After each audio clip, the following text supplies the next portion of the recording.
Baca ayat yang 13 terlebih dahulu ya. 13 terlebih dahulu. Imamat 6 ayat yang ke-13. Imamat 6 ayat yang ke-13. Kita akan baca bersama-sama ayat ini secara serentak dengan suara yang lantang. Kita akan membaca ayat ini.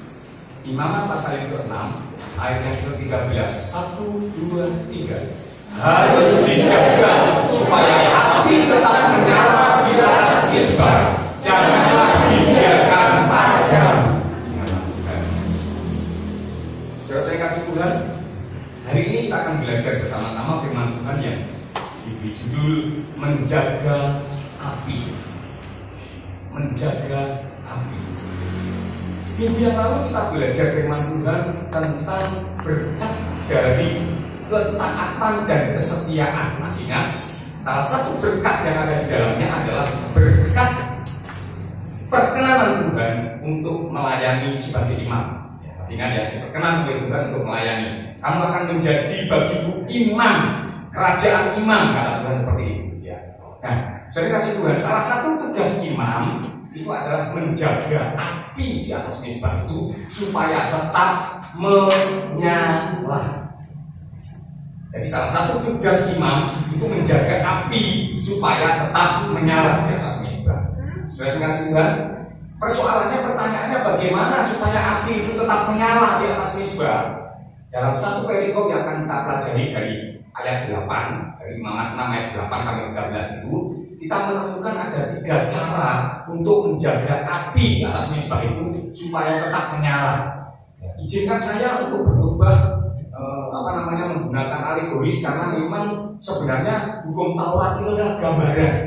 Ya, sekali lagi, hukum Taurat itu adalah gambaran bahwa itu memang faktanya seperti itu, secara historis itu memang seperti itu. Tetapi ada makna rohani yang terkandung di dalamnya. Itu sebabnya izinkan hari ini kita akan mempelajari firman Tuhan ini secara alegoris. Api yang dimaksud di sini nanti apa kita akan melihat. Ya. Nah, saudara kasih Tuhan, yang pertama kita melihat untuk dapat menjaga api itu supaya tetap menyala terdapat di dalam ayat yang ke-9. Kita baca bersama-sama ayat yang ke-9. Imamat 6 ayat yang ke-9. 1, 2, 3.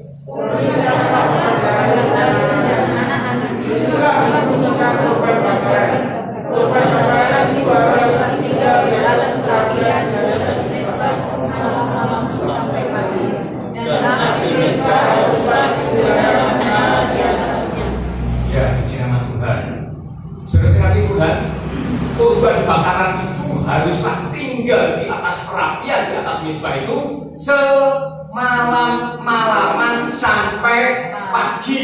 Dan kita beritahu kita api misbah itu haruslah dipelihara, haruslah dijaga supaya tetap menyala di atasnya. Apa artinya ini? Yang pertama, untuk tetap menjaga api supaya tetap menyala adalah selalu terjaga, selalu berjaga-jaga, ya. Jangan menyukai tidur. Firman Tuhan berkata, ya, bahasa Jawanya itu melekan gitu ya. Untuk menjaga supaya api itu tetap menyala, karena itu semalam-malaman korban bakaran itu di atas misbah itu yang sudah barang tentu dibakar semalam-malaman. Maka kalau seandainya tidur, mungkin saja tanpa disadari api itu menjadi padam. Tanpa disadari api itu menjadi padam, gitu ya. Nah, itulah sebabnya dalam perjanjian baru Yesus berkata kepada murid-muridnya yang tertidur di Taman Getsemani. Ya, ingat ya. Di Taman Getsemani murid-murid Yesus tertidur. Yesus menghardik, Yesus memarahi mereka. Dan salah satu kalimat yang sangat terkenal adalah berjaga-jagalah dan berdoalah supaya kamu jangan jatuh ke dalam pencobaan. Kita lihat paralel dari kedua kisah ini. Yang pertama adalah ketika imam itu tertidur, ini berandai-andai. Ketika imam itu tertidur untuk menjaga api itu, maka sangat memungkinkan api itu menjadi padam. Lalu paralelnya di dalam perjanjian baru, kata Yesus kalau kita tidak berjaga-jaga, maka kita akan jatuh dalam pencobaan. Apa hubungannya api yang mati itu dengan pencobaan yang kita alami? Lalu kita harus tahu disadari atau tidak, diakui atau tidak, pencobaan-pencobaan yang kita alami itu sering memadamkan api yang ada di dalam kehidupan kita. Ini disadari atau tidak, diakui atau tidak, itulah kenyataan. Jadi api itu bisa padam kalau kita tertidur, gitu intinya. Nah, ketika kita tertidur, kita dalam pencobaan, kita masuk dalam pencobaan karena seperti itu, karena kita tidak berjaga-jaga. Nah, karena kita masuk dalam pencobaan, maka yang terjadi pencobaan yang kita alami itu bisa memadamkan api Roh Kudus yang ada di dalam kehidupan kita. Nah, sudah saya kasih Tuhan. Pertanyaannya, berjaga-jaga itu tidak menyukai tidur itu bukan berarti tidak boleh tidur. Orang Jawa dulu ini, orang Jawa dulu ya, orang Jawa dulu itu berkata seperti ini. Wong nek pengen berhasil, kudu ini bantalan terang. Apa itu artinya bantalan terang? Meremi arah. Artinya jangan menyukai tidur. Kalau tidur itu jangan keterlaluan. Mendengarkan firman Tuhan, tidur. Ya. Kalau tidur dalam mobil nggak apa-apa, tapi kalau dalam mobil malah banyak yang tidur. Kenapa? Takut apalagi kalau sopirnya itu, ya tapi kalau khotbah, karena mendengarkan khotbah, yang terjadi saudara langsung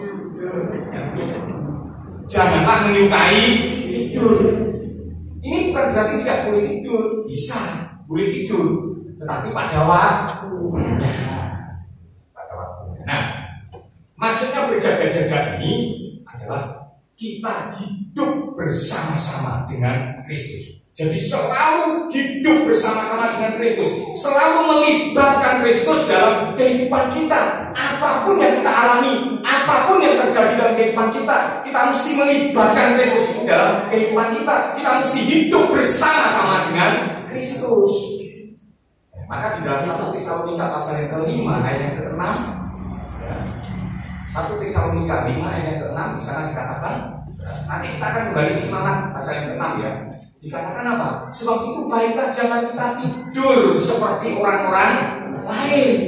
Orang-orang lain itu ya ini nanti ya. Orang-orang lain itu pada ayat yang ke-7 dikatakan tidur pada waktu malam. Ya. Tetapi berjaga-jagalah. Kembali juga ayat yang ke-6. Ya. Tetapi berjaga-jagalah dan sadar. Ya, kita harus selalu sadar dalam hidup ini. Jangan pernah lengah. Ya, jangan pernah lengah, tetapi berjaga-jaga dan sadar.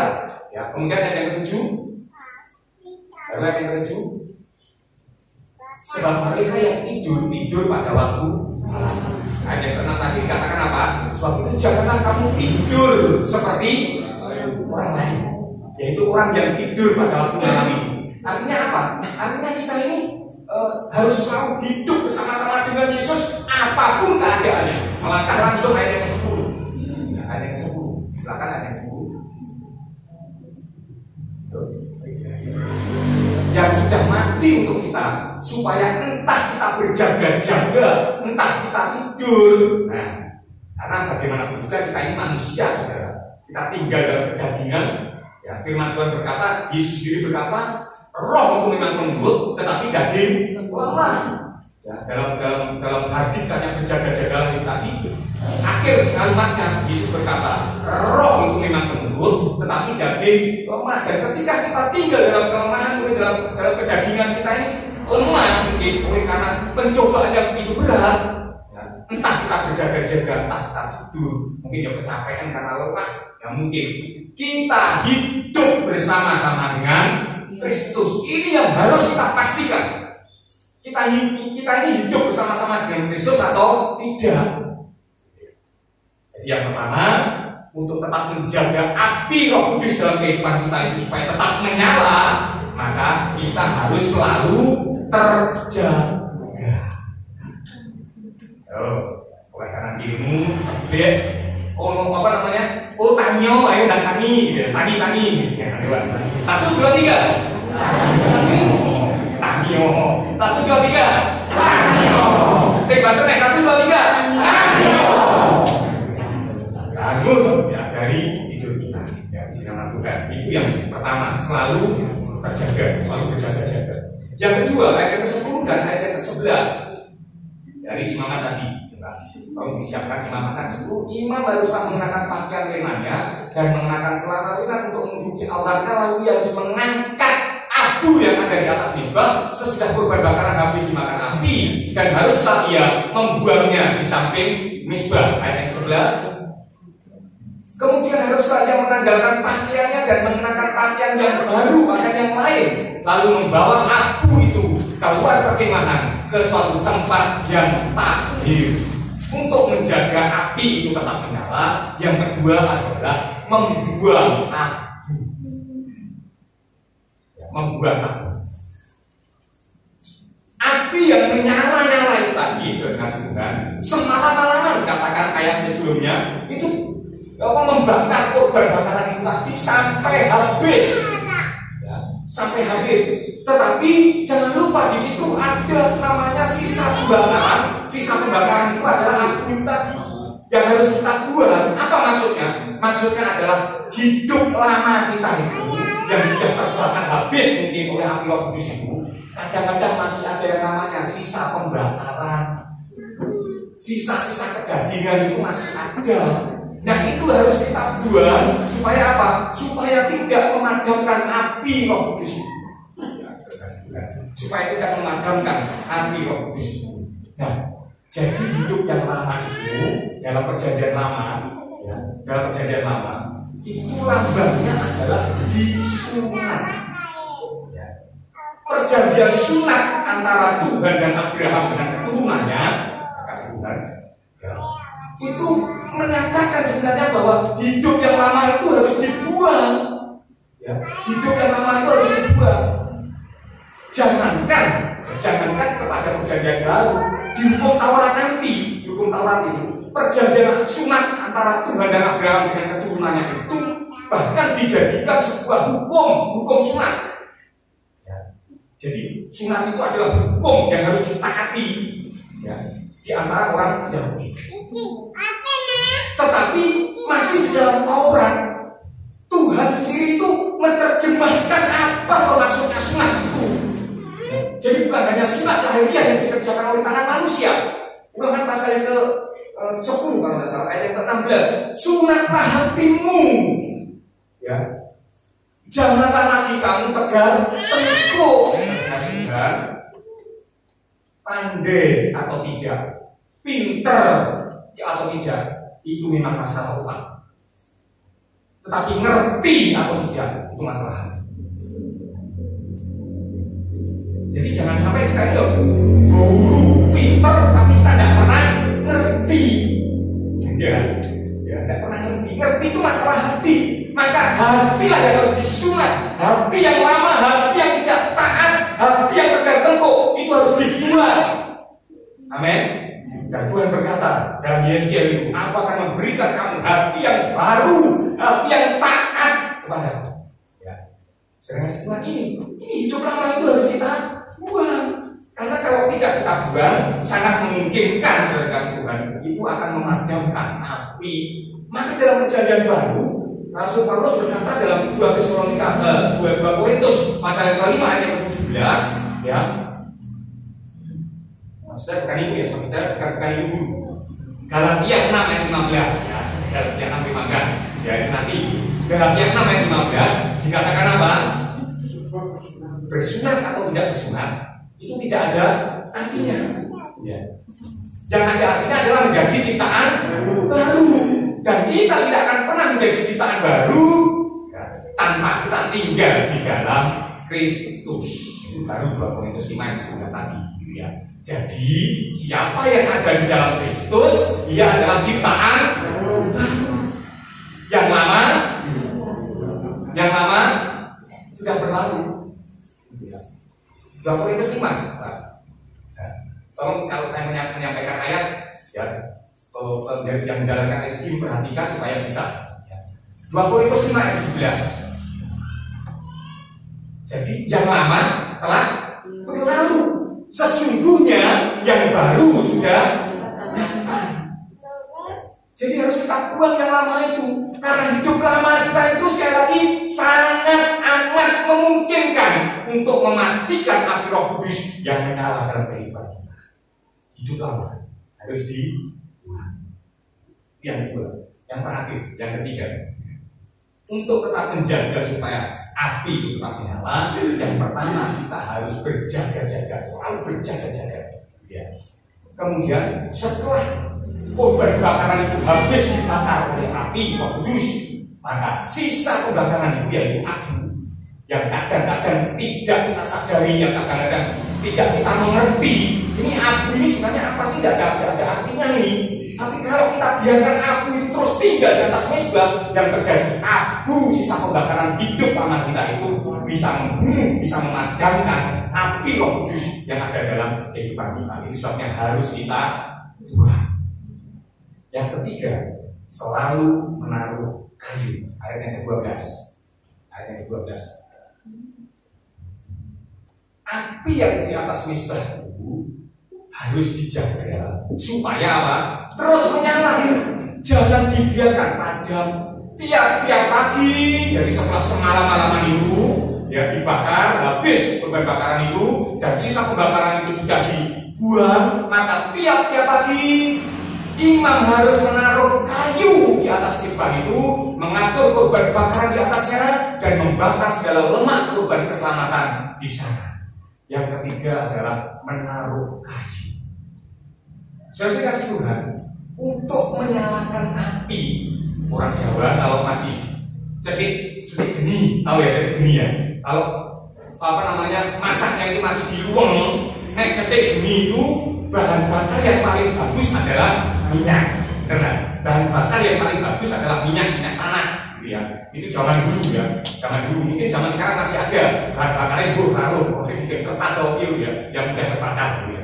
Itu bahan bakar yang bagus untuk menyalakan api. Ya. Dan firman Tuhan berkata, jangan padamkan roh yang ada dalam kehidupan. Pasal 1 Tesalonika 5 ayat yang ke-19 kalau tidak salah. Jangan padamkan roh.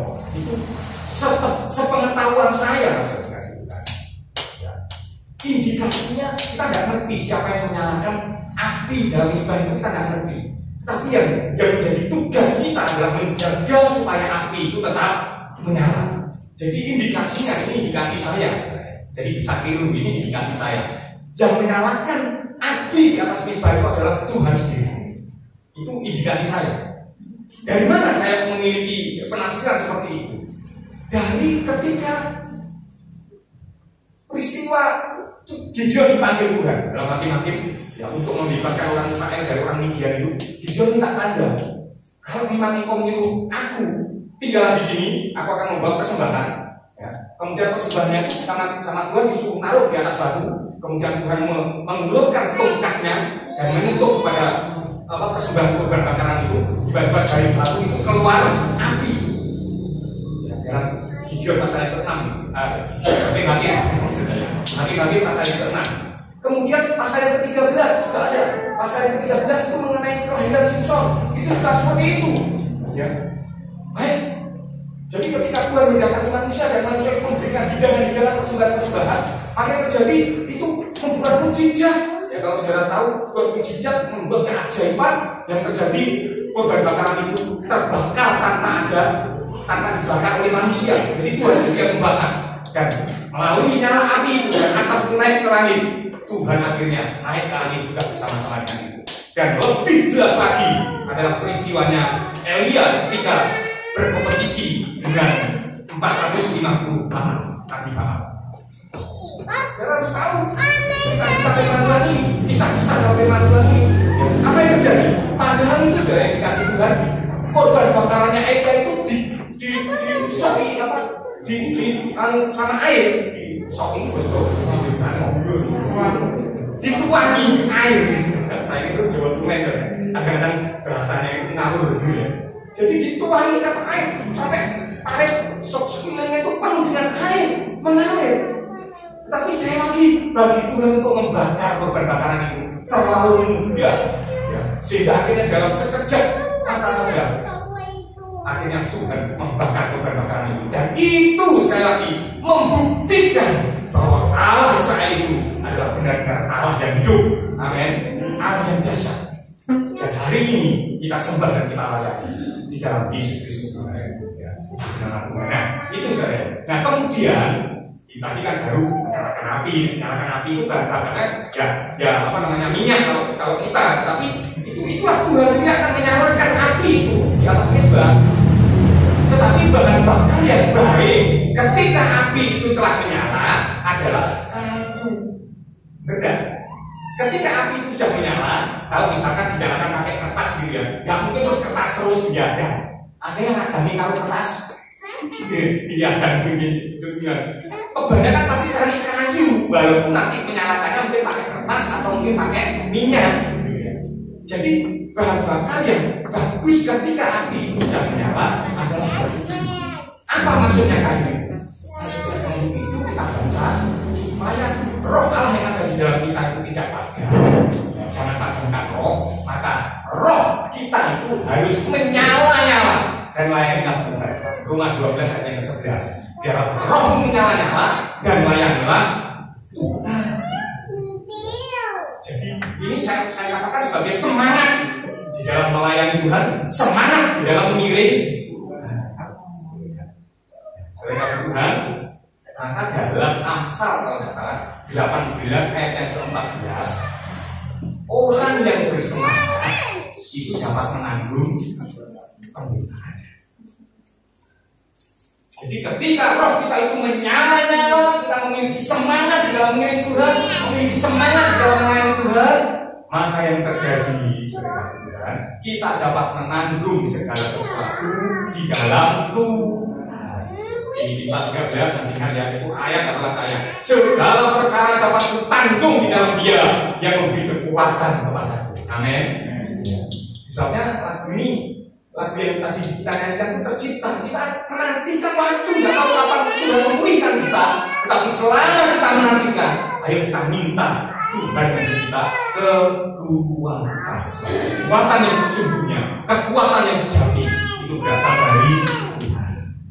Kita belajar dari Yesus, semangatnya Yesus ketika dia pelayanan di bumi itu tidak melihat keadaan.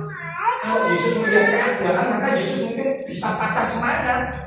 Bayangkan saudara, orang-orang terdekatnya Yesus ini belum musuh-musuh orang-orang terdekatnya Yesus. Saudara-saudara Yesus ini itu tidak mempercayai Yesus. Dalam Yohanes pasal 6, belum lagi murid-muridnya Yesus itu ada yang menyangkal Yesus. Siapa yang menyangkal Yesus? Petrus. Ada bahkan yang mengkhianati Yesus. Itu sesuatu yang paling menyakitkan. Orang kepercayaan Yesus itu Yudas itu adalah orang kepercayaan Yesus. Terbukti apa? Dia dipercaya untuk memegang uang bendahara. Jadi karena kita percaya pada Pak Didi, maka Pak Didi beri uang untuk mengelola gereja. Jadi bendahara itu berarti orang kepercayaan pimpinan itu kepada bendahara. Tetapi orang kepercayaan Yesus ini juga ternyata mengkhianati karena duit. Sakitnya Yesus. Tapi kita melihat Yesus tidak melihat keadaan. Ketika dia bersemangat, yang dia lihat adalah tujuan. Ketika saudara melihat tujuan, apapun yang saudara alami, saudara akan tahu bahwa itu tujuannya adalah untuk membentuk kehidupan kita supaya semakin mulia ya. Amin.